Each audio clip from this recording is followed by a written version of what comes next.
അനിയത്തി ഇമ്മയും കുട്ടികളൊക്കെ ഊട്ടിന്ന് വന്നുകൊണ്ടിരിക്കണ് മൈസൂർക്ക് പോകാനേ. അപ്പൊ ഞാൻ പേരിൽ പോസ്റ്റ് നീയും പോരായിരുന്നു ഉമ്മ. പിന്നൊന്നും നോക്കില്ല, ഞാൻ ചാട്ടി ഓടി പോകണ്, ബസ് മിസ്സാവും പറഞ്ഞിട്ട്. പറച്ചോണ്ടൊരു കുതിർത്തേരിച്ച് ബസ് ഇട്ടി. അപ്പൊ ഞങ്ങൾ ഫാമിലി ആയിട്ട് മൈസൂർക്ക് പോകണം. ഇത് പൊളിക്കും. ഇവനാണ് എന്റെ അനിയത്തിന്റെ ചെറിയ ട്രോഫി, പേരാതി. ഞാൻ പറയട്ടെ, ഇവരെല്ലാരും ആരെ കണ്ടിട്ട് അന്തം വിട്ടിക്കണത്? രാജാവിനെ, ആന രാജാവിനെ. തൽക്കാലത്തിന് എല്ലാരും വെറുതെ വിട്ടു. ചക്കപ്പായ മുട്ടകോസൊക്കെ ഉണ്ടെങ്കിൽ തന്നിട്ട് വരുന്ന രാജാവ് അറിയണേ.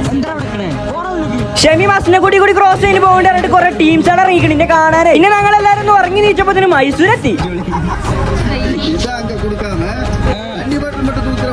ജസ്റ്റ് മിസ് ആ അണ്ണന്റെ മേത്ത് കളഞ്ഞിട്ടുണ്ടാവും ആ സാധനം. പിന്നെ കുറച്ച് സാധനങ്ങൾ വാങ്ങി നമ്മൾ ഈ ഓട്ടോറിക്ഷ ബഹുത്ത് നമ്മൾ നൈസിൽ ചാമ്പാൻ നോക്കി. എങ്ങനെ ട്രിപ്പ് പോകുകയാണെങ്കിൽ ഒരാൾക്ക് 30. പിന്നെ കുറച്ച് അങ്ങോട്ട് എത്തിയപ്പോ ബഹുത്തിന് വേണ്ടി ഡീസലായിരുന്നു. ഡീസൽ അടിച്ചിട്ട് നമ്മൾ പോയത്. ബഹുത്തിന് ഞങ്ങളെയും പറ്റിയിട്ടില്ല, ഞങ്ങൾക്ക് ബഹുത്തിനും പറ്റിയിട്ടില്ല. പിരാഗി ഞങ്ങൾ കൊടുന്നാക്കിയത്. പിന്നെ കുറച്ച് നടക്കാനുള്ള ദൂരമുള്ളൂ. ഞങ്ങൾ ആമാര് വരികെത്തി.